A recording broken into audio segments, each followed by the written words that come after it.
성부와 성자와 성령의 이름으로 아멘. 예수님과 어머니 하나 되신 성심을 통해 신성하신 아버지의 피아세 나라, 의지의 나라에서 이 모든 기도를 봉헌드립니다. 사랑하는 하나님 아버지, 저희들이 이 요한계시록을 학습할 수 있도록 은총을 주심에 진심으로 감사드립니다. 이런 영의 차원의 세계, 신적 질서의 나라, 그 나라의 아름다운 속성과 그리고 그 올바른 질서들을 저희들이 이 계시록을 통해 잘 학습하여 새 시대에 걸맞는 정신과 사고방식을 할 수 있는 영혼들로 매 현순간 새롭게 거듭 태어날 수 있기를 열렬히 갈망하고 염원하오니 아버지 저희들에게 그러한 은총을 주시옵소서. 이 강의를 듣는 아버지께 속한 자녀들을 이 지향으로 봉헌드리오니 그들 각각마다 필요한 은총으로 축복하시며 아버지께서 건설하고 계시는 새 예루살렘, 새로운 천년 왕국에 살아가기에 합당한 반향을 할 수 있고 또 그 질서에 올바르게 순응할 수 있는 그런 영혼들로 축복하여 주시옵기를 갈망으로 청원드립니다. 저희 사명을 통하여 아버지 모두 말씀하시옵소서. 예수님과 어머니 아버지의 뜻만을 저희 사명을 통하여 모두 이루시옵소서. 이 모든 기도 우리 주 예수 그리스도의 이름으로 기도드리나이다. 아멘. 성부와 성자와 성령의 이름으로 아멘. 안녕하십니까? 하나님의 뜻 성계 피아수녀입니다. 이제 오늘도 여러분들과 함께 지난 시간에 이어서 요한계시록 4장의 내용을 학습해보고자 합니다. 자, 오늘은 어떤 놀랍고도 그리고 탁월하고 그리고 아름다운 신적인 질서와 영의 차원에 대해서 우리가 배우게 될지 기대하면서 여러분들과 함께 학습해 보도록 하겠습니다. 요한계시록 4장 하늘나라의 예배. 그 뒤에 나는 하늘의 문이 하나 열려 있는 것을 보았습니다. 그리고 처음에 내가 들었던 음성, 곧 나에게 말씀하시던 나팔소리 같은 그 음성이 나에게 이리로 올라오너라. 이후에 반드시 일어날 일들을 보여주겠다. 하고 말씀하셨습니다. 그러자 곧 나는 성령의 감동을 받았습니다. 그리고 보니 하늘에는 한 옥자가 있고 그 옥자에는 어떤 분이 한 분 앉아 계셨습니다. 그분의 모습은 벽옥과 홍옥 같았으며 그 옥자 둘레에는 비치와 같은 무지개가 걸려 있었습니다. 옥자 둘레에는 또 높은 좌석이 24개 있었으며 거기엔 흰 옷을 입고 머리에 금관을 쓴 원로 24명이 앉아 있었습니다. 그 옥자에서는 번개가 번쩍였고 요란한 소리와 천둥 소리가 터져 나왔습니다. 그리고 옥자 앞에서는 7 횃불이 훨훨 타고 있었습니다. 그 7 횃불은 하느님의 7 영신이십니다. 옥자 앞은 유리바다 같았고 수정처럼 맑았습니다. 그리고 옥자 한가운데와 그 둘레에는 앞뒤에 눈이 가득 박힌 생물이 4마리 도사리고 있었습니다. 첫째 생물은 사자와 같았고 둘째 생물은 송아지와 같았으며 셋째 생물은 얼굴이 사람의 얼굴과 같았고 넷째 생물은 날아다니는 독수리와 같았습니다. 그 4생물은 각각 날개를 6개씩 가졌고 그 몸에는 앞뒤에 눈이 가득 박혀 있었습니다. 그리고 그들은 밤낮 쉬지 않고 거룩하시다 거룩하시다 거룩하시다 전능하신 주 하느님 전에 계셨고 지금도 계시고 장차 오실 분이시로다 하고 외치고 있었습니다. 옥자에 앉으시고 영원 무궁토록 살아계신 그분에게 그 생물들이 영광과 영예와 감사를 드리고 있을 때 24 원로는 옥자에 앉아 계신 그분 앞에 엎드려 영원 무궁토록 살아계신 그분에게 경배를 드리고 있었습니다. 그리고 자기들의 금관을 벗어서 옥자 앞에 내놓으며 주님이신 우리 하느님은 영광과 영예와 권능을 누리실 만한 분이십니다. 주님께서는 모든 것을 창조하셨고 만물이 주님의 뜻에 의해서 생겨났고 또 존재합니다 하고 찬양했습니다. 주님의 말씀입니다. 하느님 감사합니다.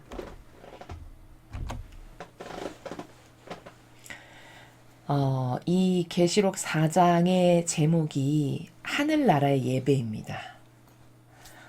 그러면은 이 오늘 4장을 여러분이 학습하시면은 지금 이 4장의 내용이 뭐냐면은 영의 세계의 차원에 대해서 우리가 학습을 할 수 있는 이제 그런 내용이 담겨져 있습니다. 근데 제목을 올바르게 이해하는 것은 그 전체 내용을 똑바로 이해할 수 있는 어떤 지침과도 같고 나침판과도 같은 역할을 하는 거거든요. 제목이라는 것 자체가. 그래서 제목을 올바른 관점으로 이해하는 것이 그 전체 내용을 이해하는 데 있어서 굉장히 키포인트가 된다. 이런 것이 하나 중요하고요. 그래서 먼저 오늘 요 제목이 하늘나라의 예배인데, 예배라는 단어, 그 예배라는 단어가 가지고 있는 본질적 의미에 대해서 먼저 여러분이 기존에 가지고 계셨던 5개념, 그것을 수정을 하고 올바르게 관점을 가진 다음에 그 다음에 이제 본문을 1절부터 하나하나 차근차근 살펴보도록 하겠습니다. 우리가 보통 예배다 이렇게 이야기를 하면요, 우리가 가지고 있는 이 종교 생활에서 물든 것 중에 하나가 개신교에서 쓰는 단어 아니야? 왠지 예배라고 하면 미사가 더 익숙하고 맞는 것 같고 예배라고 하면 이상한 것 같은 이런 정서 있으시죠? 근데 그게 그러면 진리냐? 진리가 아니죠. 그건 우리가 지금 이 종교 생활에서 때묻은 나만의 어떤 기호와 정서로 내 안에 자리 잡은 거죠.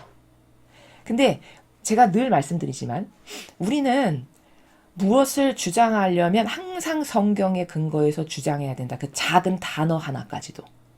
단어를 사용하는 것까지도 아버지가 쓰신 용어, 아버지가 사용하신 단어, 그 말씀, 그걸 그대로 써야지. 그렇지 않고 내게 익숙한 거, 정서상, 혹은 내가 지금까지 수십 년 동안 들어와서 나도 모르게 내 안에 그냥 기호로 어떤 분위기로 정서로 자리 잡은 것, 그것이 옳다라고 생각하면 이건 다 잘못된 거다. 제가 누누이 이런 말씀을 드리죠. 이 예배라는 단어도 그렇습니다.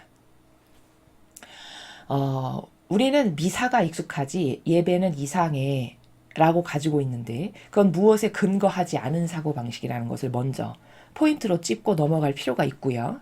자, 그러면 그 오해를 올바르게 그 5개념을 교정을 하려면 제가 지금 여기 발췌해온 요 문장을 여러분이 좀 유심히 보셔야 될 필요가 있는데요. 이 거짓 교회가 왜 예배라는 단어를 미사로 바꿨을까?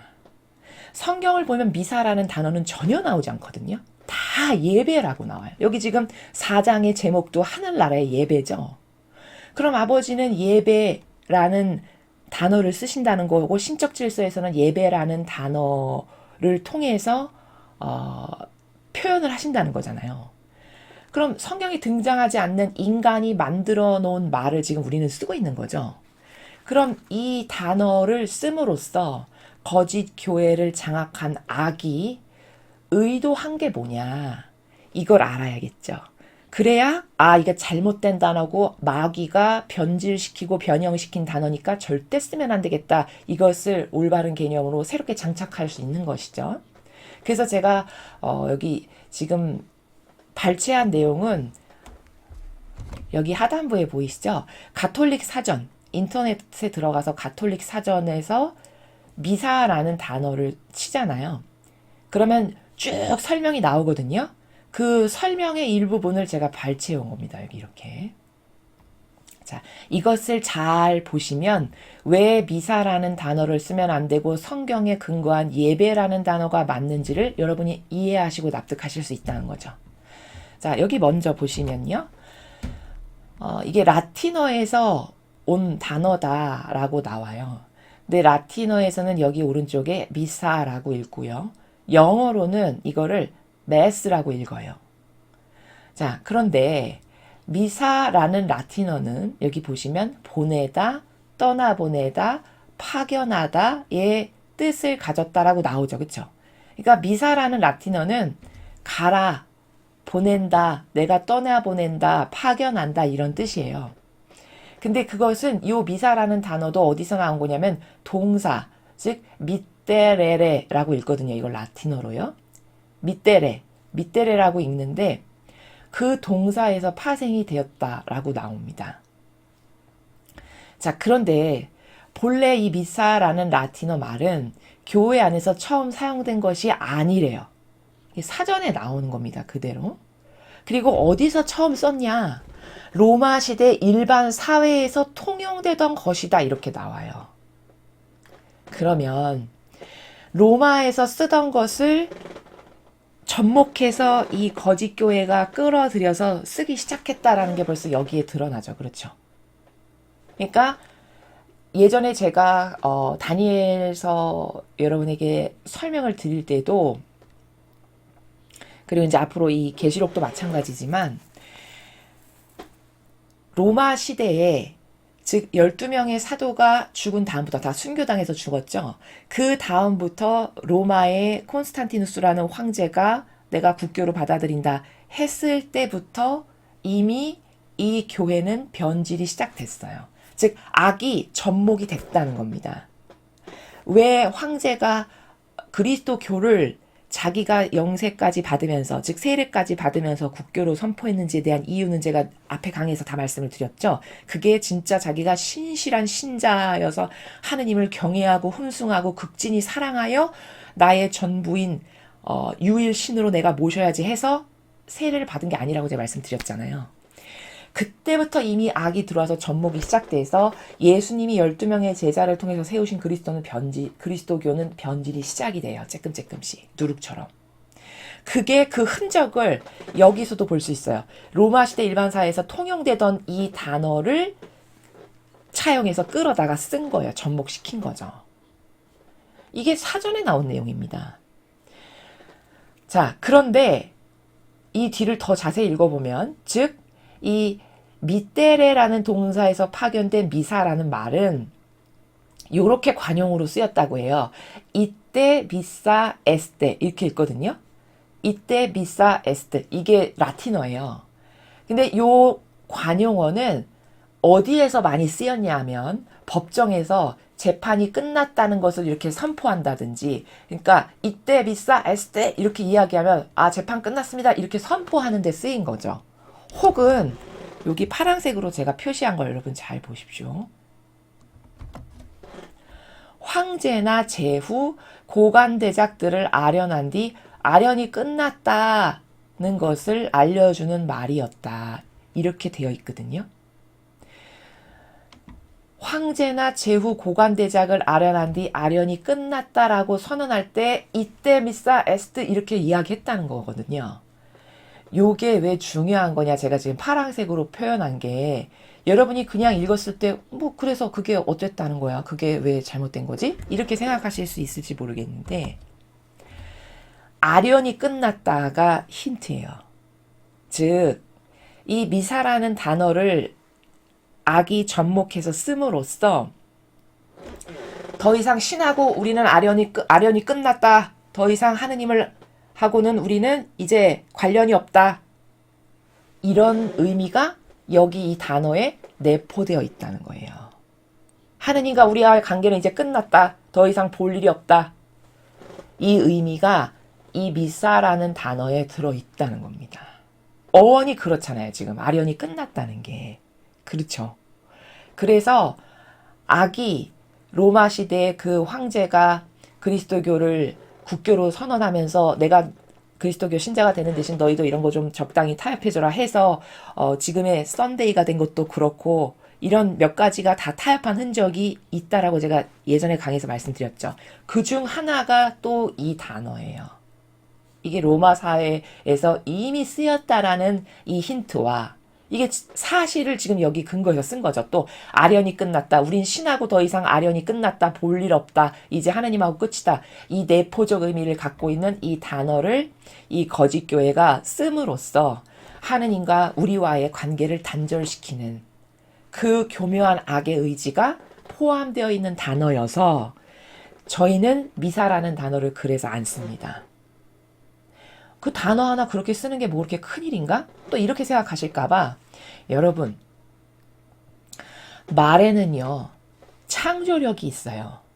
그래서 천지창조 때 창세기를 보면 아버지께서 생겨라 라고 말씀하시니까 그대로 생기죠. 그쵸? 그 피앗으로 하늘이 궁창이 갈라지고 이렇게 명령 한번 하시니까 그 말씀이 그대로 창조가 일어나잖아요. 그러면 그 말은 뭐냐면 그 말에는 힘이 있고 창조 능력이 있는 거라는 거죠. 그런 것이 어디에도 똑같이 적용되냐면 구약에도 보면은 어떤 사람이 뭐 시신을 보고 왔다든가 어디 장례식에 갔다 왔어. 사람 죽은 데 갔다 왔어. 그러면 그 사람 옷도 다 벗어서 다 밖에서 빨고 진영 내에 며칠 동안 들어오지 말고 이런 어떤 조치를 취하는 거 여러분 보셨죠? 구약 성경에서. 그런 것들이 다 뭐죠? 다 악의 기운이 있고 성령님의 기운이 있다는 겁니다. 마찬가지로 이 단어에도 이 단어가 가지고 있는 이 본질적 의미에 근거한 기운이라는 게 다 있어요. 그래서 이 단어를 계속 쓰면 어떻게 될까요? 하느님과의 관계 진짜 끝나버리겠죠. 이 발음을 할 때마다 아련이 끝났다라는 것을 선포하는 거지 뭡니까? 하느님하고 우리는 관계는 끝났어를 외치는 거지 뭐예요. 그렇죠. 이게 영의 기운인 거거든요. 그래서 왜 우리가 일제시대 때도 이 산에 그 무슨 쇠말뚝 박았다라는 소문이 한참 무성하면서 그래서 우리나라의 전기를 다 끊어버리려고 그런 쇠말뚝을 박았다. 이런 이야기 다 들어보셨죠? 예전에. 그게 진실인지 아닌지는 차지하고서라도 그렇게 아주 좋은 기가 흐르는 산에다가 그 산의 기운을 딱 끊어버리는 가장 중앙에다가 가서 쇠말뚝 큰 거를 박아버리면 왜 안 되는 걸까요? 그게 그 정기라고 보통 세상 사람이 말하는 기운이 있다는 거예요. 그리고 그 기운을 무시하고 잘라버리면 그 영향력을 그대로 받는다는 얘기죠. 이게 미신이 아니고 진실이에요. 성경에도 하느님이 그래서 어떤 시신을 보거나 나쁜 일을 겪었으면은 진영 내에 너는 일주일이나 떨어져서 그것을 다 정결하게 한 다음에 들어오고 이게 다 왜 그렇게 하시는 걸까요? 그게 악의 기운은 있고 하느님에게 속한 영의 기운이 존재하기 때문이라는 겁니다. 그게 영의 세계의 나라예요. 그래서 이런 단어 하나까지도 이런 숨겨져 있는 마귀의 계략을 모른다. 그러면 최소 성경에 있는 단어만 써야지 이런 노력이라도 해야 된다는 겁니다. 그래야 여러분이 악령에게 지배당하거나 영향력 받는 것으로부터 보호가 될 수 있어요. 이해되시죠? 그래서 저희는 미사란 단어를 절대 안 쓰고 예배, 주일 예배, 매일 예배 이렇게 이야기해요. 이제 여러분도 이 내용을 아셨기 때문에 여러분과 하느님과의 관계를 끊어버리는 의미를 담고 있는 이 단어를 더 이상 쓰시면 안 돼요. 악에게 자꾸 내주는 겁니다. 그러면. 그렇죠. 그래서 이 단어를 쓰지 마시고 오늘 그래서 제목이 하늘나라의 예배예요. 미사라고 안 쓰고 예배라고 말씀하시잖아요. 아버지께서. 왜 그렇게 하시는가에 대한 근원적 이유를 여러분이 이렇게 제가 설명을 드려야 그렇구나. 이 단어는 진짜 나쁘구나. 이 단어가 가지고 있는 의미가 그 포함되어 있는 속뜻이 악이 우리와 하나님과의 관계를 끊어버리기 위한 교묘한 계략이 이 안에 담겨있는 단어를 로마 시대에 타협하면서 악이 접목되면서 여기에 들어와서 오늘날까지 쓰이는 거구나. 이 근원적 원리를 아셔야 된다는 거죠.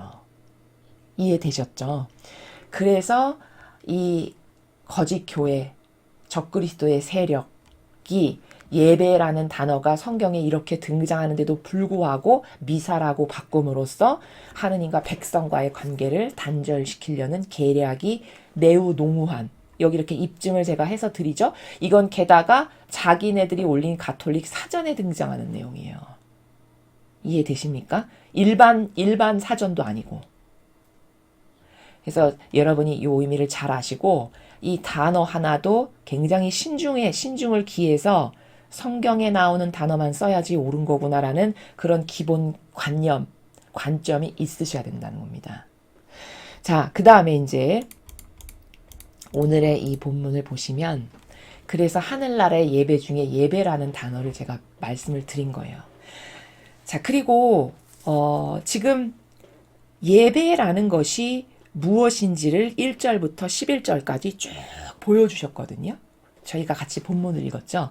근데 예배가 무엇인고 하니 읽어보니까 아버지를 중심으로, 하느님 아버지를 중심으로 그분을 아련하여 뵙고 경배드리는 것, 품숭하는 것, 이게 예배라는 것을 오늘 이 본문을 통해서 우리가 확인한 겁니다. 이해되시죠? 아까 뭐 24 원로가 있는데 그분이 아버지를 중심으로 옥자를 빵 둘러싸고 있고, 그분들은 자기들의 금관을 벗어서 옥자 앞에 내어드리면서 막 거룩하시다 거룩하시다 막 찬미하고, 이게 예배라는 거예요. 그럼 예배가 가지고 있는 본질적 신적 의미는 뭐예요? 하느님께 경배하고 hum숭드리고 찬양하고 찬미하고 그분을 뵙는 그런 경건하고 사랑 가득한 마음으로, 이게 예배의 나라죠. 그렇죠? 이제 여러분이 매일 참석하시는 예배에 어떠한 마음으로 참석을 하셔야 되는지, 그게 신적 질서에 지금 이렇게 변질되고 역겹게 오히려 모욕이나 드리는, 하나님과 우리는 끝났다 이걸 맨날 선포하러 다니는 거 아닙니까? 내가 매일 열심히 그렇게 다니는 그 역겨운 미사라는 것이 하느님과 우리 인간과의 관계에 더 이상 아련은 끝났어, 하느님과 우리 관계는 끝났어, 이걸 선포하러 다니는 거지 뭡니까 그게. 그게 뭔지도 모르고 그렇게 하는 거거든요. 그렇죠? 그래서 매일 예배를 드려야 되는 것은 어떤 마음가짐의 나라, 어떤 정신, 어떤 지극한 정성과 흠숭과 공경과 사랑의 나라에서 아버지를 배우러 가야 되는 건지를 여러분이 오늘 요 전체 내용을 통해서 다시 인식을 올바로 똑바로 재인식을 하셔야 된다라는 말씀을 이제 더불어서 드립니다. 자, 그러면 이제 더 많은 내용은 하나하나 한 절 한 절 읽으면서 이제 말씀을 드리고자 하는데요. 본문에 들어가기 앞서 또 이 말씀을 드려야 되겠네요. 지금 이 제목을 보면 하늘나라의 예배죠. 제가 지금 두 가지 말씀드렸어요. 첫째, 예배라는 단어의 본질적 의미, 신적 의미. 미사라는 단어를 왜 쓰면 안 되는지, 두 단어를 비교하여 올바르된 하느님이 정해주신 신적 질서에 부합하는 단어가 뭔지를 살펴봤습니다. 그 다음 두 번째, 예배가 도대체 뭔가 그러면. 여기 보니까 온갖 신적인 질서 가운데 모두가 가지런해서 하느님께 다 각자의 위치에서 막 거룩하시다 거룩하시다 흠숭하고 공경하고 사랑하고 경배드리고, 이런 게 예배다. 이 올바른 신적 질서 안에서.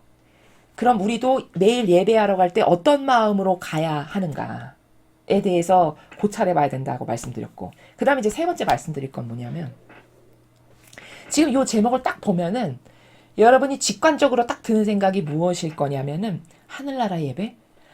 그러니까 이렇게 하늘나라에서 지금 하느님이 가운데 이렇게 계시고 막 천사들이 막 있고 막 이렇게 막 성인 성녀들이 모여가지고 막 찬미드리고 어떤 이런 나라인가 보다.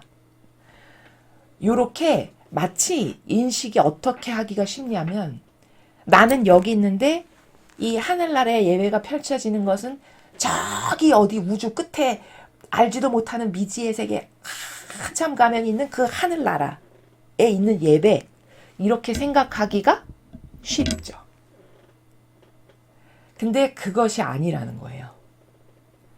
지금 이 하늘나라의 예배, 지금 펼쳐지는 이 모든 광경은 이게 영의 차원에서 벌어지는 일이고, 신적인 질서 가운데 하느님께 공경을 어떻게 드리는가를 우리에게 보여주고 있는데, 요 차원은 어떻게 이해를 하는 게 올바르냐면요. 사도 요한이 여기 반모섬에 이렇게 있는데, 마치 내가 그 사도 요한이 로켓을 타고 타고 발사돼서 뿅 하고 쏘아 올려가지고 저기 어디 뭐 달나라 끝에 저기 어디 끝에 가서 하늘나라가 이런 거야 이렇게 해서 보고 온 그런 나라가 아닙니다. 제 이야기를 유심히 들으셔야 됩니다. 지금 왜냐하면 이 계시록은요 다 이렇게 본질, 영의 세계, 신적 질서에 대해서 언급을 하고 우리들에게 가르쳐 주는 것이기 때문에, 우리가 지금까지 한 번도 접해보지 않았던, 더더군다나 거짓 교회에서 맨날 종교 생활을 했기 때문에 이 차원이 처음 들어보는 차원이고 처음 이해해야 되는 나라들이에요, 다. 그래서 여러분이 확확 이해가 안 될 수도 있고 혼동이 올 수도 있고 이러하시거든요. 그래서 제가 지금 천천히 말을 하고 있고 다양한 객관화를 들어드리려고 하나는 이런 관점에서 또 하나는 이런 관점에서 이렇게 여러 번 말을 하는 거거든요. 그러니까 제 이야기를 잘 들으시고 다 들었는데도 이해가 안 간다. 그러면 다시 앞으로 돌려서 반복해서 들으시면 이해가 더 아까보다는 조금 더 되고 이렇게 해서 자꾸 영이 열리게 된다라는 것을 먼저 말씀을 드립니다. 자, 이 하늘나라의 예배는 지금 어떤 거냐면 예를 들어 나라고 하는 인간이 있을 때 나라고 하는 인간은 이렇게 눈에 보이는 육이 있죠. 근데 동시에 영혼도 있죠. 그렇죠. 근데 이 육과 영혼이 공존하죠. 아, 그렇죠. 다 인정하실 수 있죠. 그런데 영혼은 안 보이잖아요. 내 영혼이. 그럼 인간은 어떻게 생각하냐면요. 영혼이 안 보이니까 영혼은 없다고 생각하거나 아니면 저기 어디 하늘나라 끝에 있다고 생각하거나 이렇게 분리시켜서 생각한다는 거예요. 인간의 이해 차원의 한계가. 그러나 우리가 다 인정할 수밖에 없듯이 영혼과 육은 지금 내 이 육 가운데 동시에 존재하죠. 단지 차원이 다른 거죠. 같이 공존하지만. 그렇죠. 이거는 육적 차원, 요거는 본질적 차원. 그러나 이 같은 곳에 공존하는. 그렇죠. 마찬가지로 이 하늘나라의 예배도 지금 우리가 살아가고 있는 이 지상에서 함께 공존하는 차원의 나라예요. 제가 이걸 설명드리고 싶어서 이렇게 장황하게 말씀을 드린 거예요. 그것을 이해 잘하려면 우리가 육도 있고 영혼이 있는데 육과 영혼이 같이 지금 존재하지만 나의 지성의 한계가 내가 이런적 차원에만 갇혀서 사고를 하다 보니 육은 있다는 걸 인정하겠는데 영혼은 마치 없다고 생각하거나 혹은 저기 어디 멀리 떨어져서 분리되어 있는 따로 있는 것처럼 생각하는 이런 게 있죠. 근데 그렇지 않은 거 금방 아시겠죠? 제 설명 들으면. 그런 것처럼 하늘나라도 지금 우리 가운데 함께 공존하는 차원을 이렇게 사도 요한이 그 환시를 보고 기술해 준 거라는 거예요. 이거를 근데 여러분이 딱 분리시켜가지고 마치 이 육하고 내 영혼을 분리시켜서 생각하듯이 그렇게 생각하면 그게 오해라는 겁니다. 이해되시죠? 자, 그 다음에 또 이 차원을 더 여러분이 잘 이해하시기 위해서 제가 여러 예시를 들면 성경의 구약에 그 엘리야 예언자, 불마차 타고 들어올려졌던 그 엘리야 예언자가 자기의 제자를 하나 뽑았는데 엘리사잖아요. 그렇죠?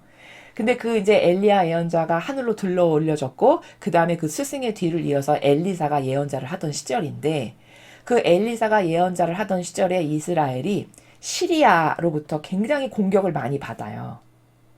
이제 이게 구약 성경에 나오는 얘기인데 그래서 어느 날도 이제 시리아하고 막 전쟁도 하고 막 끊임없이 침략도 받고 이런 관계성에 있던 어느 날 엘리사가 시리아 군이 어디로 쳐들어올지 어떻게 공격할지 이런 거를 그 하느님의 영이 함께 계시다 보니까 남다른 지혜와 영안이 있잖아요.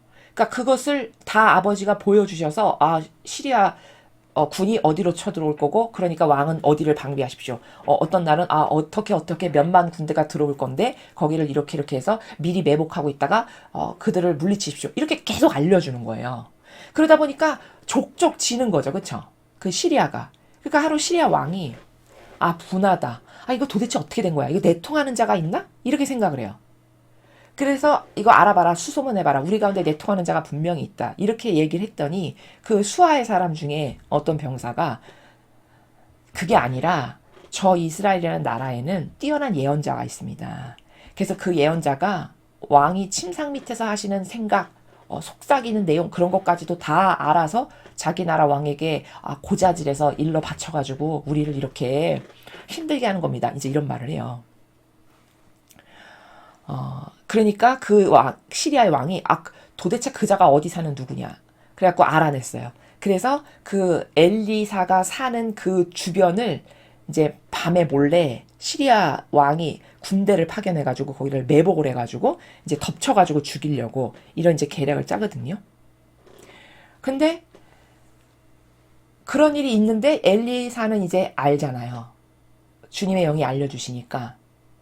그래서 이런 일이 이렇게 있을 거구나 했는데 하느님의 영께서 불마차를 탄 가마, 기병 막 이런 군대를 보내셔가지고, 그러니까 영의 세력의 군대죠, 그렇죠? 실제 군대가 아니고 그 영의 세력의 군대, 영의 군대를 통해서 그 시리아 군을 유인해가지고 다른 쪽으로 유인해가지고 엘리사의 목숨을 구하시는 요런 얘기가 나오거든요. 근데 그때 그 엘리사 밑에 시종이 하나 있었는데, 시종이 이제 큰일 났습니다. 우리는 죽은 목숨입니다. 저렇게 시리아의 왕이 다 이렇게 매복해가지고 여기 성을 다 에워싸고 우리 둘밖에 없는데 저 많은 군대가 오니 우리는 이제 어떡합니까? 막 이렇게 이야기해요. 그러니까 엘리사가 그때 뭐라고 그러냐면, 걱정 마라. 저들의 군대보다 우리 군대가 훨씬 많다. 이렇게 이야기합니다. 그랬더니 시종이 아니 기가 막혀 죽겠네. 우리 둘밖에 없는데 도대체 여기 무슨 군대가 있다는 겁니까? 이렇게 반영하거든요. 그랬더니 그때 엘리사가 뭐라고 이야기하냐면, 주님의 영이시여, 이 시종의 영안을 열어주셔서 제가 보는 것을 이도 보게 해주십시오. 해가지고 시종의 영안을 확 열어주거든요. 열어주니까 진짜 하늘에서 군대가 막 가마 타고 기병이 막 내려와가지고 군대가 쫙 에워싸가지고 그 시리아 군대를 맞서서 대항을 하는 게 이 시종 눈에도 보이는 거예요. 이게 이제 구약 성경에 나오는 이야기인데, 이게 뭐죠? 그 실제적인 군대와 하느님의 영이 파견하신 군대가 같은 공간에서 지금 공존하고 있는 거죠. 그렇죠. 근데 인간 눈에는 그 시리아 군의 군대만 보이지 엘리사에게 하느님께서 파견해 주신 영의 군대는 안 보이는 거죠. 그러나 공존해서 싸우고 있잖아요. 그렇죠. 마치 그것처럼 지금 요 하늘나라의 예배를 이해하실 때 저기 어디 뭐 달나라 끝에 저 우주 끝에 어디 하느님만 앉아 계시는 그런 공간에 이렇게 계신, 그렇게 분리시켜가지고 이해하는 것은 올바른 이해가 아니다라는 거예요. 그래서 이렇기 때문에 예수님께서도 이런 말씀하셨죠. 하늘나라가 이미 너희 가운데 있다. 이렇게 말씀하시지 않습니까? 그게 무슨 뜻일까요? 이제 감이 오셨죠? 하늘나라가 이미 너희 가운데 있다. 이미 우리 마음 안에, 이게 그러니까 얼마 전에 아버지께서 내가 너희들의 마음 안에 교회를 세운다라고 말씀하셨죠. 제가 여러분에게 강의 때 메시지 때 설명드렸죠. 그래서 각각의 마음들이 다 교회다라고 제가 말씀을 드렸잖아요. 그게 막연하게 들리셨다면 오늘 이 내용을 학습하고 나면 우리 각각의 마음 안에 그 주님의 영, 예수님과 성모님의 영과 함께 살아가는 그게 바로 교회다라고 말씀하시는 거구나. 그러니까 이 형상과 본질이 함께 공존하는 건데 인간은 이해할 때 이거를 따로 분리시켜서 찢어서 별개로 생각하니까 여기에 오해가 생기는 거다라는 겁니다. 오늘 요 내용도 이 세상 가운데 있을 하늘나라, 우리 인간과 함께 공존하는 그 하늘나라를 이렇게 보여주신 거라는 거죠. 사도 요한이라고 하는 아버지께서 선택하신 한 영혼을 통해서. 그러면 이제 이해가 되시죠? 그래서 이 세상에 이미 하늘나라가 왔다. 너희 가운데 이미 하늘나라가 있다. 또 메시지에서 너희 각각의 마음이 교회다. 라고, 이게 다 같은 차원의 나라를 지금 두고 하시는 말씀이라는 걸 제가 설명을 드리는 거예요. 여러분에게. 이게 충분한 이해가 있어야 이 내용을 지금 본문을 설명해도 여러분이 이해가 쭉쭉쭉쭉 잘 되실 거거든요. 그럼 이제 이해가 되셨죠? 그러나 우리 눈에 그게 이건 본질의 나라고 이런 만져지는 것은 형상적 나라인데 나의 한계가 형상적인 것만 보이다 보니 아버지께서 표현하실 때 그것을 하늘나라 이렇게 표현을 하실 수밖에요. 천상의 나라 이렇게요. 이해되십니까? 자, 그런 차원에서 지금 사도 요한이 기술한 것을, 그 환시를 보고 기술한 것을 우리가 이해하는 차원이 어떠해야 되는가를 여러분에게 설명을 드린 겁니다. 그러니까 사실은요, 이게 영의 세계예요. 제가 지금 여러분에게 설명드리는 게. 근데 왜 이런 거 있죠? 우리가 잘못 이해하는 오해 중에 마치 하나님을 만나야 되면은 막 주야 이렇게 불러가지고 뭐 저기 어디 끝에 계신 분이 나에게 오셔야만 되는 이런 걸로 착각한다든가 이런 오해 굉장히 많거든요. 신앙인 중에서도. 그런 거 절대 아닙니다.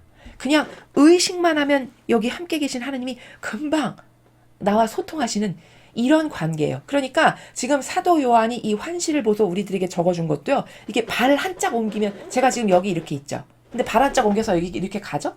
요 차원, 요런 차이밖에 안 되는 나라입니다. 이 본질과 형상의 나라가. 그럼 이제 이해가 많이 되셨죠?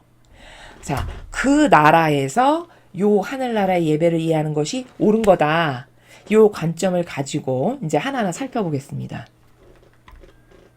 그 뒤에 나는 하늘의 문이 하나 열려 있는 것을 보았습니다. 그리고 처음에 내가 들었던 음성, 곧 나에게 말씀하시던 나팔 소리 같은 그 음성이, 자, 처음에 들었다는 건 계시록 1장에서 뒤쪽에서 사도 요한이 지금부터 내가 너에게 전해주는 이 이야기를 아시아 7교회에 보내라 라고 말씀하실 때 나팔 소리 같은 음성이 들렸다라고 1장에도 나오거든요. 그것을 지금 여기 기술하는 거죠. 처음에 내가 들었던 음성. 처음에 이 계시가 시작될 때 사도 요한이 뒤에서 들려서 이렇게 뒤돌아봤다라고 우리가 배웠잖아요. 1장에서. 그때 들렸는데 그때 나팔 소리 같이 큰 음성 이렇게 표현했단 말이죠. 바로 그 처음에 내가 들었던 음성, 곧 나에게 말씀하시던 그 나팔 소리 같은 음성이 나에게 뭐라고 말씀하셨냐. 이리로 올라오너라.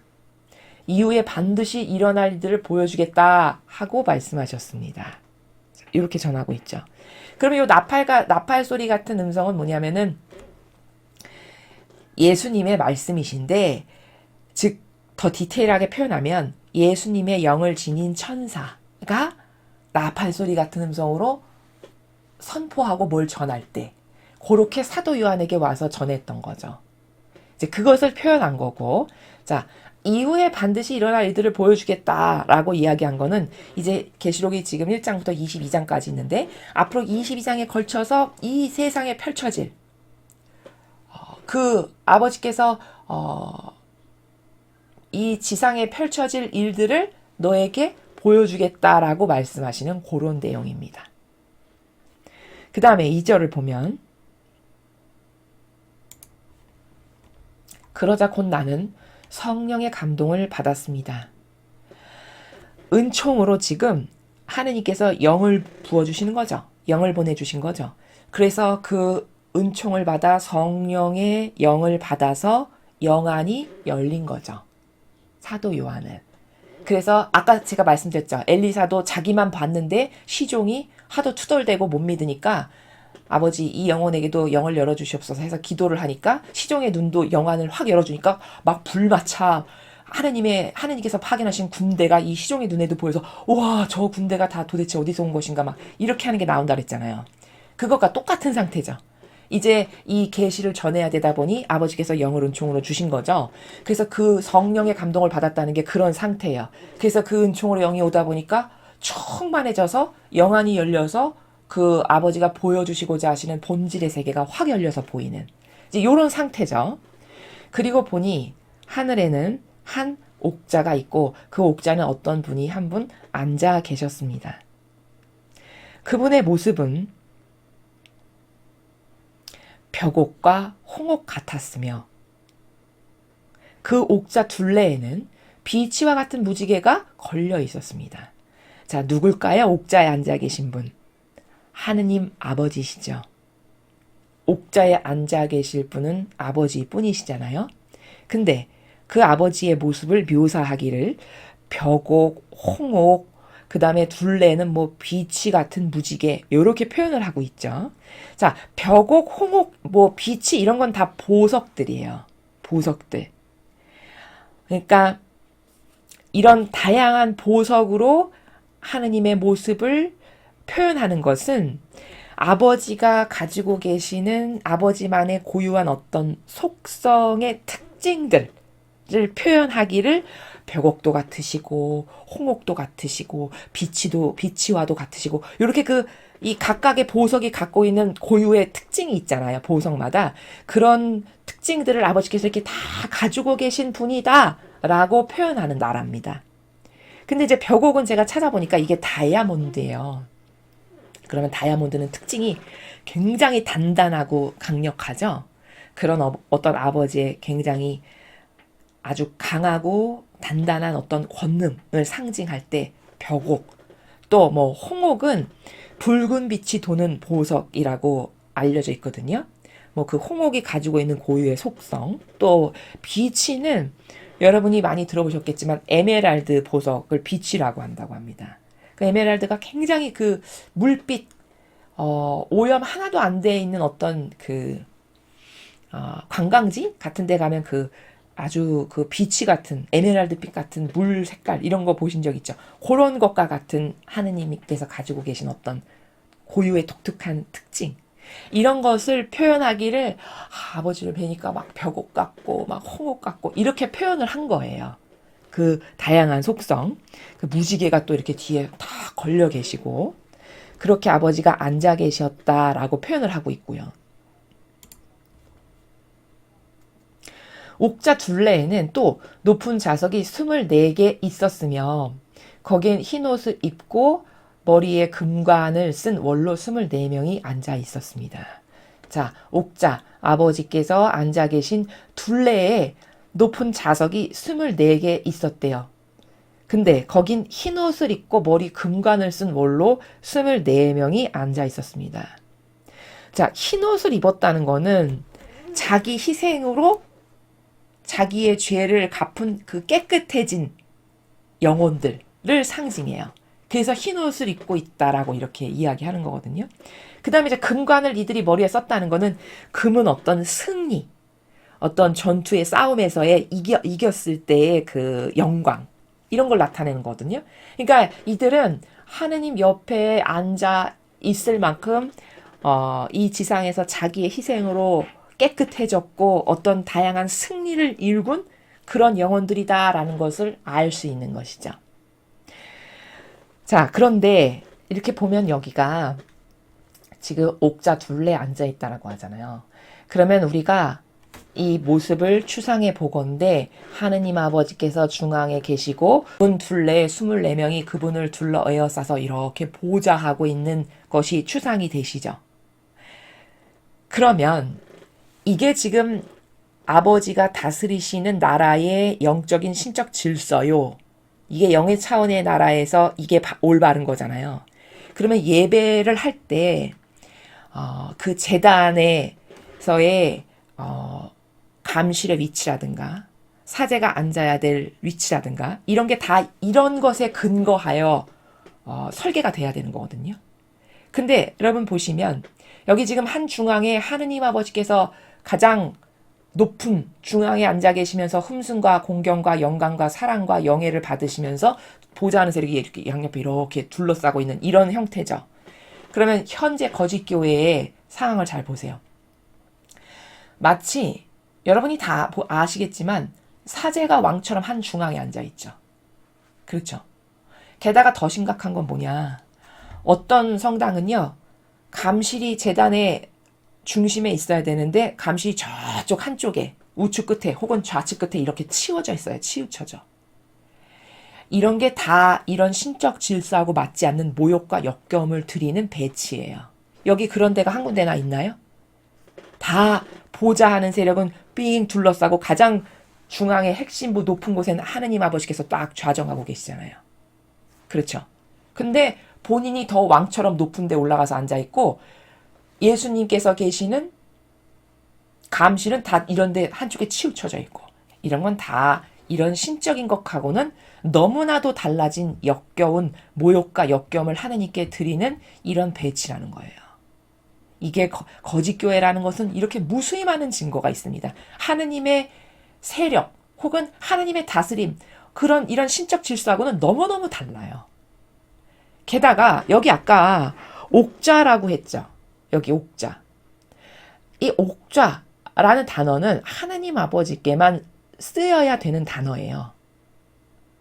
근데 어떤 주교 좌 이런 거 들어보셨죠, 여러분? 뭐 주교 좌 대성당 이렇게 할 때 그 좌자를 역겨운 인간에게 왜 붙였을까? 이거 흉내낸 거거든요, 이런 걸 다. 이 옥자를 흉내내, 나도 대리자다 이거죠. 내가 하느님을 대리하는 대리자야. 그래, 주교 좌. 이렇게 쓰는 거예요. 그게 얼마나 무서운 일이냐. 이런 하느님 아버지께만 쓰여야 될 그 단어가 가지고 있는 상징적 의미, 그걸 감히 역겹고 똥구더기만도 못한 인간에게 가져다가 썼다. 이런 게 다 하느님께 모욕드리고 배은망덕한 것을 드리는 마귀의 세력이 일부러 그렇게 하는 거거든요.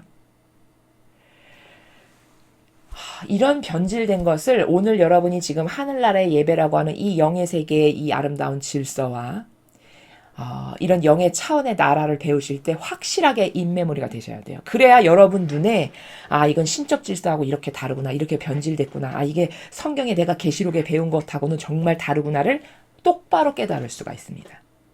이해되십니까? 그런 게 다 이런 거 흉내낸 거라는 거예요.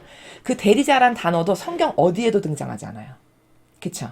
아까 미사라는 단어를 씀으로써 예배를 자꾸 안 쓰게끔 해서 신적인 이 거룩한 의미를 축소시키고 왜곡시키고 변질시키고 심지어 아버지의 양들하고 아버지의 관계를 끊어버리는 미사라는 단어를 자꾸 지금 수천 년 동안 쓴 거 아닙니까? 그러면서 아니나 다를까 점점 희박해져서 하느님 중심인 교회가 지금은 거의 없잖아요. 거의가 아니라 없죠. 찾아보기 힘들죠.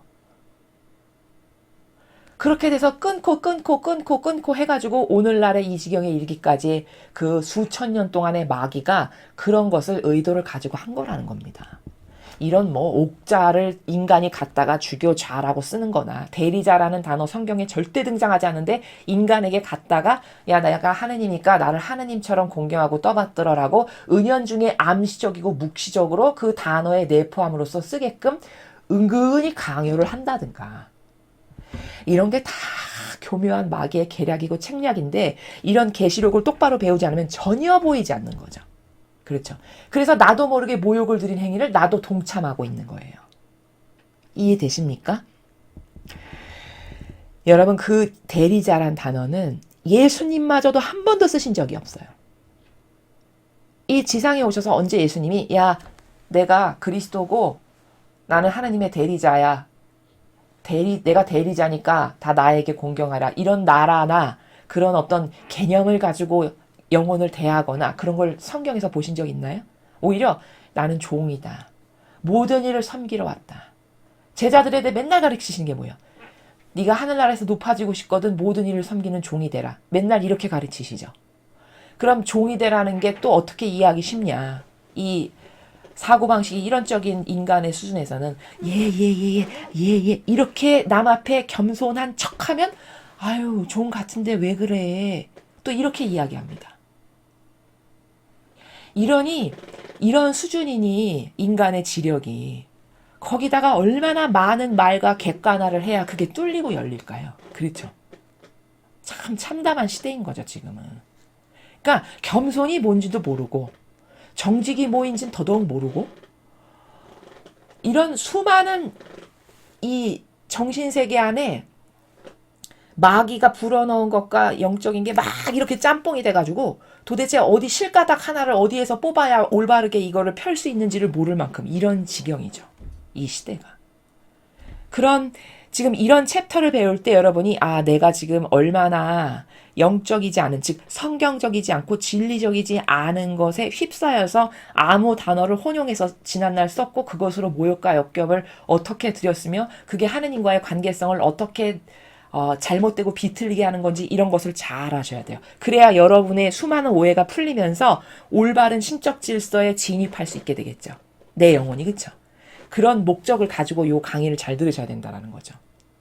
자, 요런 것을 이제 여기서 비교 분석할 수 있고요.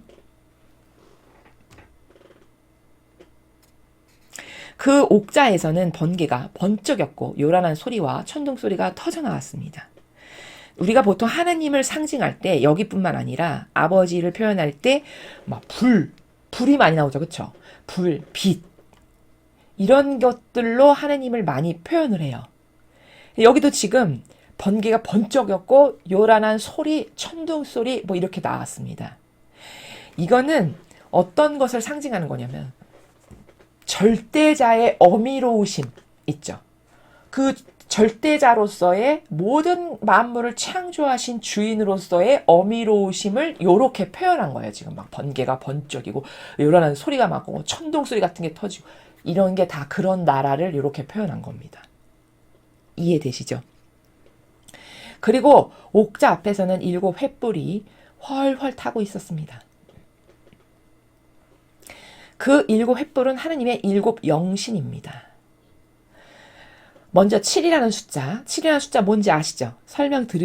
예전에 제가 드렸는데 7은 완전수예요. 완전수. 영의 세계에서. 그러니까 부족함이라고는 요만큼도 없는 완벽한 수.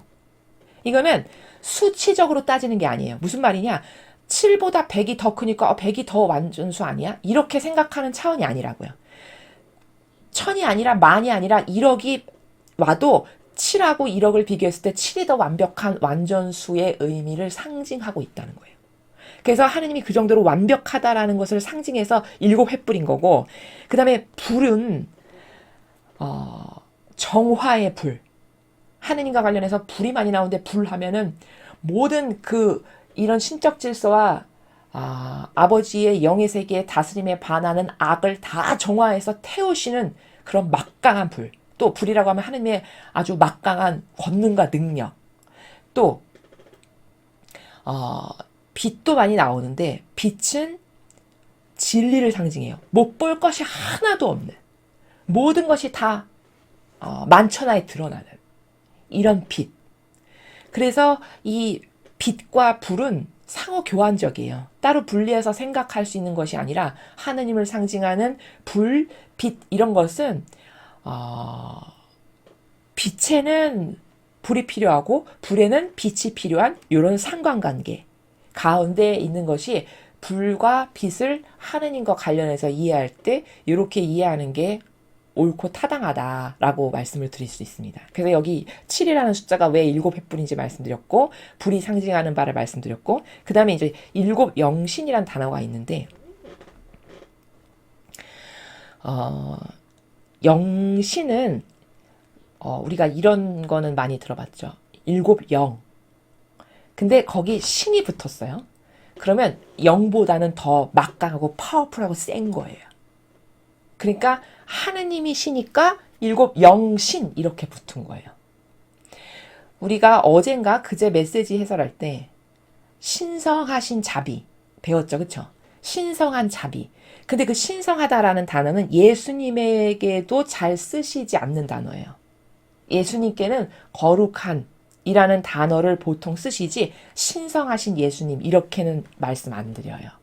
그 신성하다라는 단어가 가지고 있는 본질적 속성과 의미 때문에 그런 건데 신성하다라는 단어 안에 어떤 게 내포되어 있는 거냐면 어떤 완벽함, 부족함이라고는 요만큼도 없는 그 완벽함이라고 하는 것을 내포하고 있는 단어예요. 그래서 하느님께만 써야 돼요.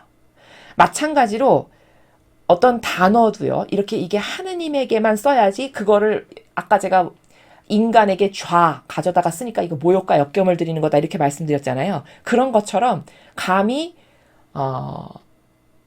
저급하고 저열한 존재인데 하느님에게만 쓰는 단어를 끌어다 쓰면 그걸 하느님께 모욕을 드리는 행위를 하는 거예요. 마치 여기 옥자인데 주교 이렇게 하는 것처럼 똑같이. 그래서 이 영신도 아버지께만 신이라는 단어를 더 붙임으로써 7 영, 이거보다 7 영신 그러면 하나님에게만 써야 하는 아버지의 권능과 능력과 참됨과 완벽함을 상징하는 어떤 어미로움을 가지고 있는 단어. 그게 영신이다. 이렇게 이해하시면 된다는 겁니다. 그리고 여기 7 영신이라고 하는 이유는 앞에 챕터하고 무관하지 않은 게 우리가 앞에 7 교회, 수아시의 7 교회 배웠잖아요. 또 7개의 별 예수님이 이렇게 들고 나타나셨죠. 근데 그 소아시아의 교회를 각각 지키는 그 별이 천사다 이렇게 가르쳐 주셨잖아요. 또 7등경. 이게 다 무관하지가 않고 이게 7영신, 7교회, 또 그 7교회는 제가 7시대를 나타나는 거다. 이 그리스도 교회가 세워진 그때부터 앞으로 도래할 7시대의 교회의 특징을 미리 보여주신 거다. 이렇게 표현했잖아요. 그런 7시대. 이게 다 지금 연관성 있는 한 카테고리에서 이해해야 되는 그런 나라의 7영신이다라는 겁니다. 이해되셨죠? 자, 그 다음에 옥자 앞은 유리바다 같았고 수정처럼 맑았습니다. 자, 아버지께서 앉아 계신 옥자 앞에 바다가 있대요. 근데 그 바다를 특징적으로 설명하는데 지금 유리바다 같대요. 유리바다. 게다가 수정처럼 맑았다라고 표현하거든요. 그러면 이거는 상징하는 바가 뭐냐면 유리, 수정, 그러면 저 심의 끝에 있는 것까지도 투명하게 다 보이는 거죠. 그렇죠. 그러니까 이 하느님 앞에는 도대체 거짓이라고는 살아남을 수가 없는, 도대체 속이는 세력이라고는 발 붙일 틈도 없는 그런 나라임을 상징하는 거예요. 이해되시죠? 그래서 이 투명하다, 뭐 유리 바다다, 수정 같다 이런 것이 상징하는 바는 극정직, 극도로 정직해야 되는, 극도로 참돼야 되고 진실해야 되는 이런 나라라는 거예요. 이 천상의 나라가.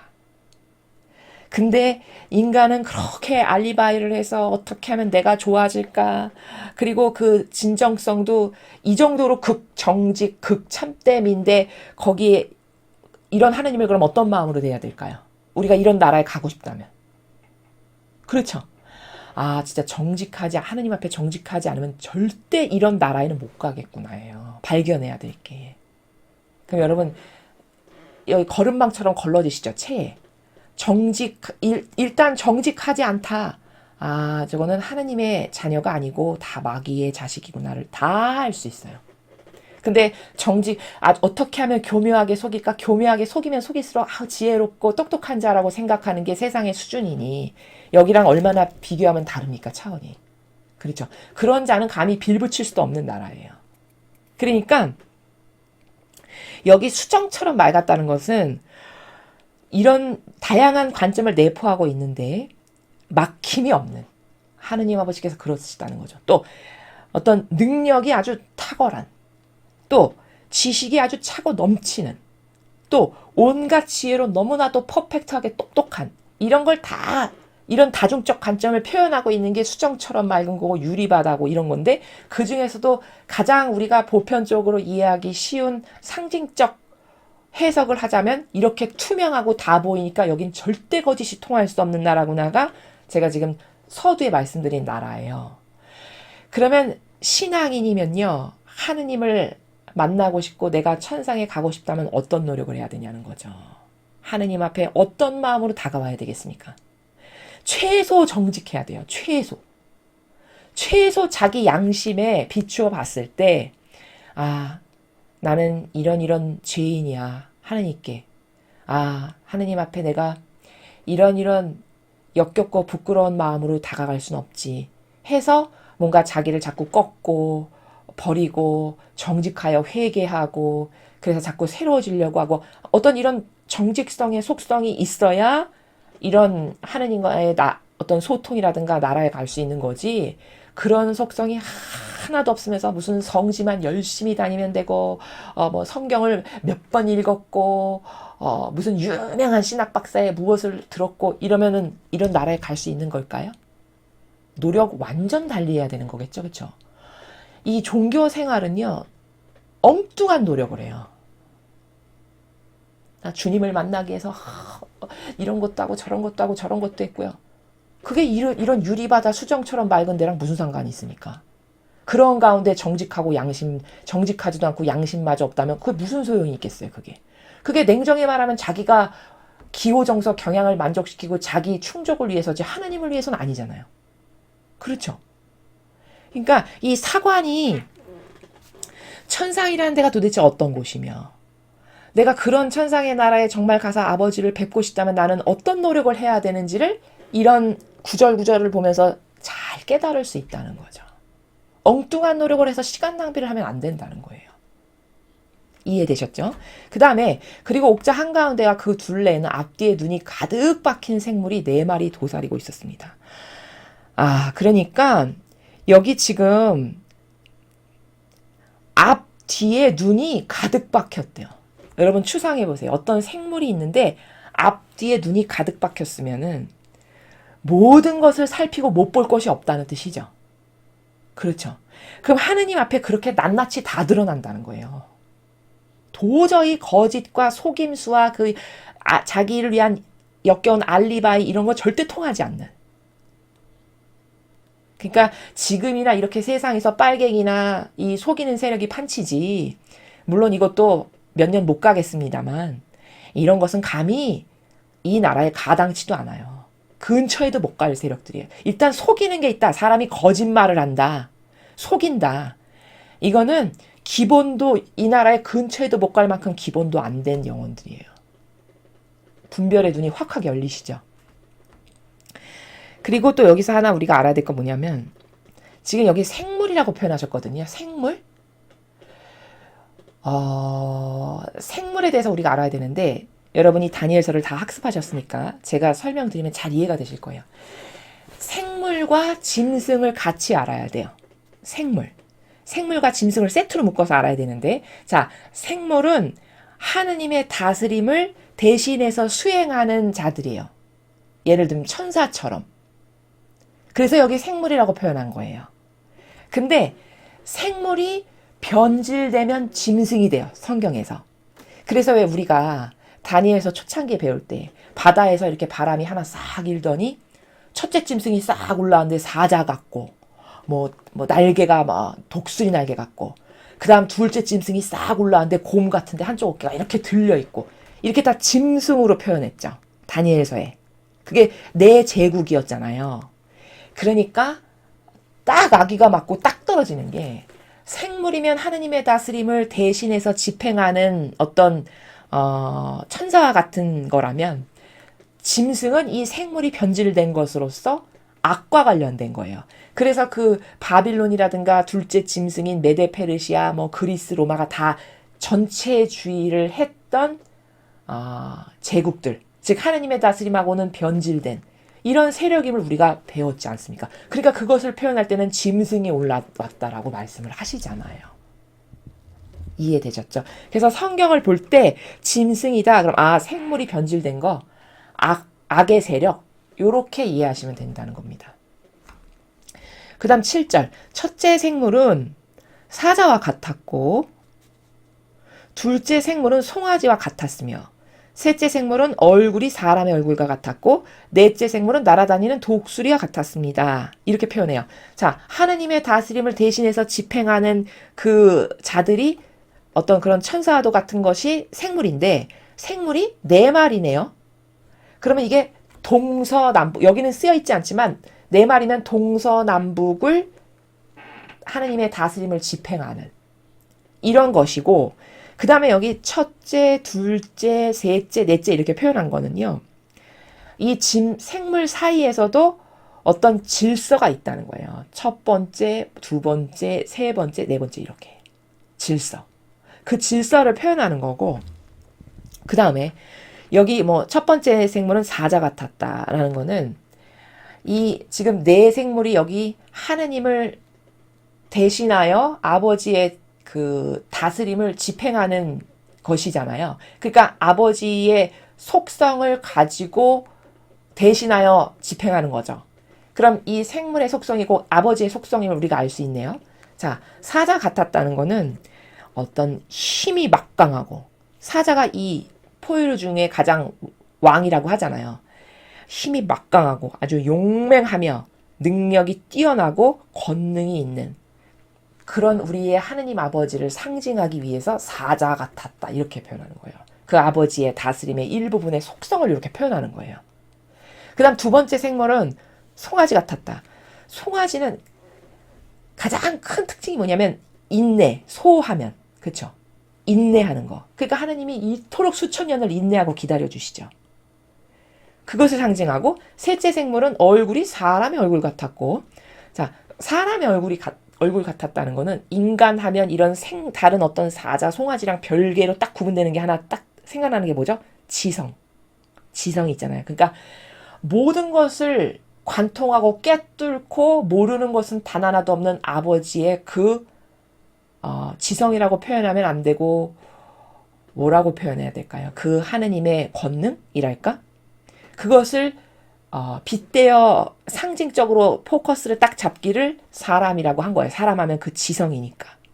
그 다음에 넷째 생물은 날아다닌 독수리. 그럼 독수리는 가장 큰 특징이 제가 다니엘서도 설명했지만 신속하다는 거죠. 그럼 하나님의 이 다스림에 신속함이 있다라는 거죠.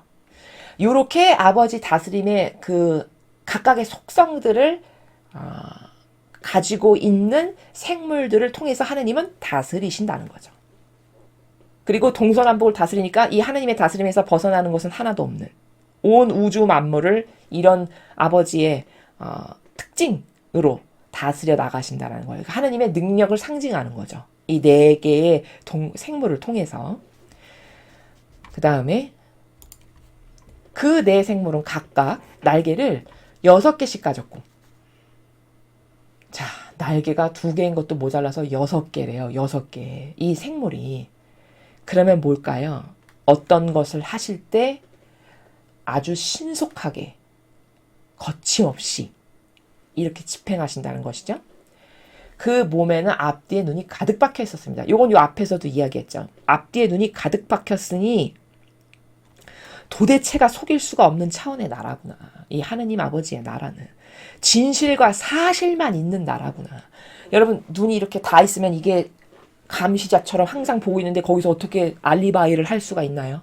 그러니까 진실과 사실만 있을 수밖에 없죠. 그런 나라임을 상징하는 거예요. 그리고 그들은 밤낮 쉬지 않고 거룩하시다, 거룩하시다, 거룩하시다. 전능하신 주 하느님 전에 계셨고 지금도 계시고 장차 오실 분이시다 하고 외치고 있었습니다. 지금 밤낮 쉬지 않고 외친대요. 이 생물들이. 그러면 이거는 어떤 하늘나라가 어떻다라는 거예요. 굉장히 성실하고 항구하고 지속적이구나. 쉬지도 않고 이렇게 찬미를 하고 있다라는 것은 이해가 되세요? 그런 나라라는 거예요. 하느님에 대해서 찬미하기를 밤낮으로 쉬지도 않고 거룩하시다, 거룩하시다, 거룩하시다, 전능하신 하느님 이렇게 찬미를 계속 외치고 있다라는 겁니다. 이런 나라를 상징하는 거고,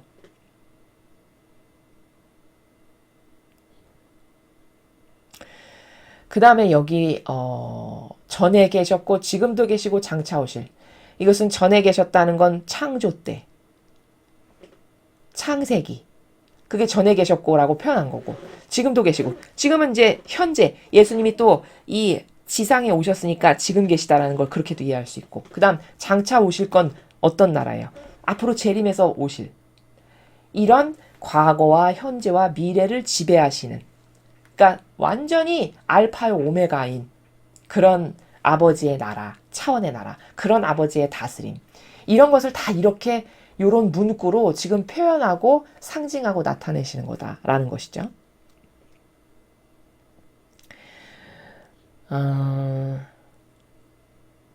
그 다음에 여기 또 하나 힌트가 우리가 뭐냐면은, 여기 아까 밤낮 쉬지 않고 찬미한다 했죠. 그러면 밤낮 쉬지 않고는 이게 다중적 의미인데, 이게 성실하고 한결같고 지속적이라는 것도 관점으로 갖고 있으면서 동시에 어떤 관점이 있는 거냐면요. 밤낮은 어디에만 있습니까? 이 지상에만 있죠. 하늘나라에는 그냥 늘 대낮이에요. 늘 환한 빛. 그렇죠. 늘 빛으로만 가득한 나라잖아요. 온통 진리, 빛, 불 이런 것으로만 가득한. 근데 여기 밤낮이라고 표현한 것을 통해서 우리가 하나 뭘 힌트로 알 수 있냐면, 그러니까 이게 지금 이 지상에 펼쳐진 그 천상의 나라를 표현하신 거구나를 여기서도 힌트를 얻을 수 있다는 거예요. 제가 아까 왜 서두에 여러분에게 지금 요 하늘나라의 예배를 설명하기 전에 이 제목만 봐도 여러분은 어떤 오해가 있을 수 있냐면 마치 내 육신과 영혼을 분리시켜가지고 인간이 이상하게 오해하는 것처럼 하늘나라 하니까 저기 우주 수억만 광년 떨어진 어디에 하느님만이 독자적으로 이렇게 계시는 그 나라, 이렇게 이해하기 쉽다. 그러나 그것이 아니라 지금 우리가 살아가고 있는 이 세상 가운데 동시에 공존하는 그런 천상의 나라를 표현하신 거다라고 설명했잖아요, 서두에. 그것이라는 게 맞다라는 것을 입증할 수 있는 근거가 여기 밤낮이라는 단어를 통해서 여기에만 밤낮이 있잖아요. 우리가 살아가는 이 세상에만. 그걸 또한 입증하는 그런 구절이다라는 거죠. 이렇게 이해가 되셨죠? 자, 그 다음에 구절을 보면 옥자에 앉으시고 영원무궁토록 살아계신 그분에게 그 생물들이 영광과 영예와 감사를 드리고 있을 때, 자, 그러니까 이 앞에 첫째, 둘째, 셋째, 넷째 생물, 동서남북을 하느님의 다스림으로 다스리고 있는 그 생물들이 쉬지 않고 계속 찬미를 드리고 있다고 했잖아요. 영원무궁토록 살아계신 그분께 그렇게 찬미를 드리고 있을 때 24원로는 옥자에 앉아 계신 그분 앞에 엎드려 영원무궁토록 살아계신 그분에게 경배를 드리고 있었습니다. 자, 생물만 그렇게 찬미한 게 아니고 아까 하느님을 중심으로 쭉 삥 둘러싸서 앉아있던 24명의 원로들, 그들도 옥자에 계신 하느님 앞에 엎드려 영원무궁토록 살아계신 우리의 하느님 아버지께 경배를 드리고 있었대요.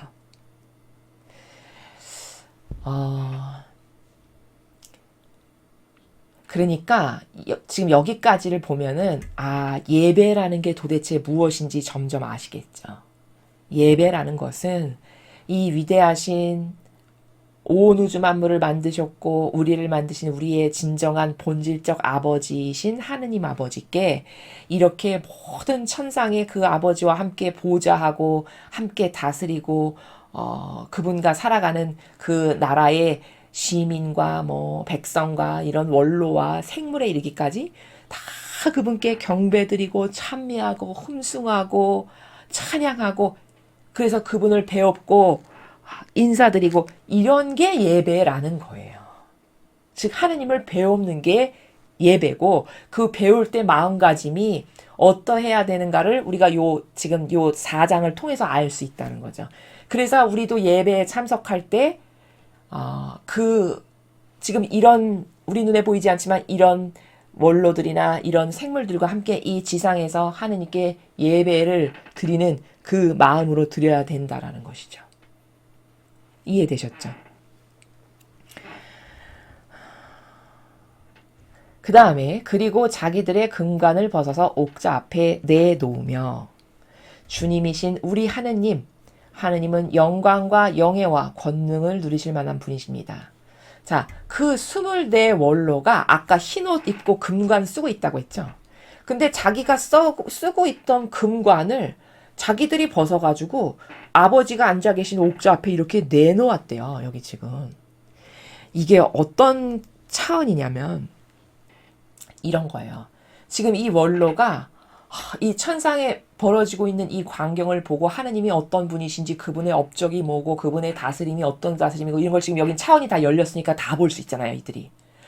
이걸 다 보니까 내가 감히 나 같은 영혼이 이런 금관을 쓰고 있다라는 것은 이 우리의 하느님 아버지의 어미로움과 그 위대하신 다스림과 권능에 비하면 이건 나에게 합당치가 않구나 해서 이 질서를 바라보고서 아까 유리바다 수정처럼 맑았다 했죠. 그 정도로 정직하다라고 했잖아요. 그 정도로 참되고, 그러니까 이들의 정직과 참됨이 감히 아버지의 권능과 위엄 앞엔 합당치가 않습니다 하고 자기들의 금관을 벗어서 옥자 앞에 이렇게 자발적으로 내려놓는 거예요. 지금 그것을 묘사한 거예요. 10절에. 왜 벗어났나? 이해되셨습니까? 그러니까 자기들에게 합당하지 않은 금관을 내놓을 만큼 이 나라는 정직이 아주 그냥 기본 베이스. 수정처럼 맑고 유리바다라고 했어요. 눈이 앞뒤로 박혀서 못 볼 것이 하나도 없는 나라라고 했어요. 그리고 자기들이 봐도 납득이 되는 게 위대하신 하느님의 모든 업적과 권능과 그분의 질서와 이 다스림과 이 어미로움과 이 모든 걸 보니 야 이건 아니야. 경애로우신 아버지께 오히려 드려야지 해서 이렇게 드리는 이런 나라예요. 그걸 10절처럼 표현한 거예요. 이해되셨습니까? 그리고 여기 24원로는 아마도 이스라엘의 12지파가 도성의 문이라고 했죠. 동서남북의 문이 있는데 이제 이 뒤에 가면은 또 나오겠습니다만 동서남북의 문이 있는데 그런 문이 4개잖아요. 근데 거기 12지파가 각 문마다 3지파씩 이름이 써있다 그랬어요. 그러면 3, 4, 10이니까 12이 맞죠. 12지파는 그 도성의 문의 나라에 가서 다스리는 자가 된다라는 얘기고, 그 다음에 12제자는 이제 그 건물의 주춧돌, 도성의 그 주춧돌에 역시 동서남북 3개가 있는데 한 주춧돌마다 3명의 제자씩의 이름이 쓰여 있으니까 3, 4, 10이 12개가 된다라고 되어 있거든요. 그러니까 그 주춧돌, 건물의 주춧돌이 될 나라에 가서 다스리는 그런 사람들이 된다라는 뜻이거든요. 바로 그 12지파와 12제자가 여기 24원로를 상징하는 거다. 이렇게 볼 수 있다라는 겁니다. 우리가 지금까지 이해한 성경에 근거한 백데이터에 근거하면 이해되시죠? 자, 그렇게 이해할 수 있고, 자, 그래서 그들이 금관을 이 어미로우신 하느님 앞에 감히 이게 나에게 합당치가 않아 해서 내려놓으면서 주님이신 우리 하느님은 영광과 영예와 권능을 누리실 만한 분이십니다. 자신이 보니까 하느님은 이런 분이시고 이런 찬미와 찬양을 받는 게 타당하신 분이야. 그래서 주님께서 모든 것을 창조하셨고 만물이 주님의 뜻에 의해 생겨났고 또 존재합니다. 이렇게 찬양을 하면서 즉 그 위대하신 우리 아버지의 업적을 찬양하면서 이것은 그래서 저에게 가당치가 않습니다. 이렇게 내려놓는 나라라는 것을 이렇게 표현하고 묘사한 거다라는 겁니다. 이해가 되셨습니까? 왜? 그 나라가 유리바다와 수정처럼 맑은 나라니까 이들마저도 그런 나라에 살아가는 자답게 반향을 하는 것이죠. 이해가 되셨죠? 그래서 오늘 우리가 배운 것은 계시록 4장 하늘나라의 예배에 대해서 학습을 하였습니다. 간단하게 정리하면 이 예배라는 단어와 미사라는 단어를 차이점을 잘 알아서 앞으로 구분해서 쓰셔야 된다는 것이고요. 그게 영적으로 하느님께 모욕을 드리는 행위를 하지 않으려면 어원의 의미를 똑바로 깨닫고 발견해서 성경에 나와 있지 않는 단어는 잘 모르겠다. 그럼 성경에 나와 있는 단어만 쓰도록 노력해도 우리가 많은 것을 불필요한 혹은 모욕과 역겨움 드리는 행위를 피해갈 수 있겠죠. 자, 요런 내용. 그 다음에 이 하늘나라의 예배라는 요 차원은 영의 세계를 지금 말씀하시는 건데 요 영의 세계를 이해할 때 마치 내 육과 영혼이 지금 동시에 한 공간 안에 존재하잖아요. 근데 사람이 이해할 때 육은 빤히 보이는 것이기 때문에 이해가 쉬운데 내 영혼이라는 것은 인식을 안 하고 살거나 혹은 분리시켜서 생각하는 경향이 있는 이게 오해죠. 분명히 나라는 인간 안에는 영혼과 육신이 동시에 공존하는데 마치 그런 것처럼 요 하늘나라의 예배를 이해할 때 저 우주 저 끝에 어디 아주 광활하고 높고 사람은 감히 갈 수도 없는 그 어딘가에 하느님이 좌정하고 계셔서 다스리는 거기에 가서 보고 왔다는 말인가 보다. 이렇게 분리시켜서 생각하는 것은 엄청난 오해다. 그것을 입증할 수 있는 건 제가 성경에서 엘리사가 자기의 시종에게 이 지상의 하느님의 다스림과 인간의 차원이 동시에 공존하는 것을 시종에게 보여준 그것을 근거자료로 여러분에게 입증해서 말씀을 드렸죠. 이런 것이라는 겁니다. 오늘 배운 요 차원의 나라가. 그러니까 우리 눈에만 보이지 않을 뿐이죠. 여러분 이런 것도 또한 이해에 도움이 될 수 있는데 우리가 악이 존재한다고 하잖아요. 그렇죠? 근데 마귀가 이렇게 돌아다니는 게 보이나요? 물론 영이 열려가지고 보는 사람도 있겠지만 대다수의 사람은 안 보여요. 그러나 반드시 존재한다라는 것을 인정할 수밖에 없는 수많은 백데이터가 있어요. 증언하는 사람들도 있고, 그리고 성모님께서도 어딘가에서 지금은 과거하고 비교할 수 없을 수천 배 많은 악이 활동하고 있다, 이런 증언을 하신단 말이죠. 그럼 그게 사실적으로 이렇게 존재하지만 나라고 하는 육이 없는 차원에서 활동하다 보니까 내 눈에만 안 보이는, 그러나 한 공간에서 동시에 공존하고 있잖아요. 요렇게 영적인 것을 이해해야 올바른 거라는 겁니다. 이게 오늘의 키포인트고 핵심이에요. 영적 세계를 나는 지금 어떻게 이해하고 있나. 그래서 그런 세계이다 보니 예수님도 복음에서 말씀하실 때 너희 가운데 이미 하늘나라가 있다, 이미 하늘나라가 왔다. 도대체 무슨 말이야? 어디 가면 있는데, 사람은 이렇게 생각한다는 거예요. 어떤 아주 특별한 공간, 어떤 남다른 성전이라도 하나 있어야 되고, 여기서 분리된 어떤 개별적인 어떤 눈에 보이는 형상적으로 존재해야만 왔구나, 이렇게 생각하는 모순덩어리의 사고방식을 하니까 예수님이 아무리 본질에서 올바른 말씀을 하셔도 못 알아듣는 거죠. 그 시대의 사람들이 못 알아들었잖아요, 거의. 그쵸? 예수님이 바로 이런 차원에서 말씀하신 거라는 거죠. 또 아버지도 몇 년 전에 너희 마음 안에 이미 교회를 세워야 된다, 세웠다, 이렇게 말씀하셨잖아요. 교회가 내 마음에 어디에 있어, 이렇게 생각한다는 거예요, 인간은. 그러나 마음 안에 내가 진정성과 정직과 사실적으로 하느님 아버지를 사랑하고 해서 마음 안에 모시고 살아, 예수님과 어머니를. 그럼 그 두 분이 계시는 곳이 곧 교회. 내 마음 안이 교회, 내 영혼이 교회라는 거죠. 이해가 되십니까? 이거 다 같은 지금 원리의 나라를 제가 요런 관점 이렇게 이야기를 하는 겁니다. 이해가 되셨죠? 충분히. 그래서 오늘의 이 4장에서의 핵심 키포인트는 내가 영의 차원을 어떻게 인지하고 있나. 지금 제가 설명한 것처럼 똑바로 교정을 하면 오늘 이 학습을 성공적으로 잘 한 거다라는 거죠. 그리고 이 나라가 어떤 나라인지를 이제 특징을 아까 중간중간 설명을 드렸습니다. 그럼 지금 오늘 요 예배에 반하는 어떤 그 거짓 교회의 형식이라든가 양식, 이것은 다 잘못된 거라는 걸 아까 몇 가지 집어서 설명을 드렸죠. 이렇게 비교 분석해서 어떤 게 도대체 신적인 거고 영적이라는 게 도대체 뭐며 어떤 게 올바른 성경에 근거한 정신이고 사고방식인지를 또 한번 우리가 오늘 4장을 통해서 학습하였습니다. 오늘 이 내용을 통해서 여러분이 영의 차원에 대해서, 영의 세계에 대해서 더 올바르게 인지적 세계가 이렇게 넓어지셨으면 좋겠습니다. 그리고 올바른 하나님을 만나기 위한, 더 사랑하기 위한 올바른 노력을 하실 수 있는 여러분이 되셨으면 좋겠습니다. 이상으로 요한계시록 4장 하늘나라의 예배 해설 강의를 마치겠습니다. 감사합니다.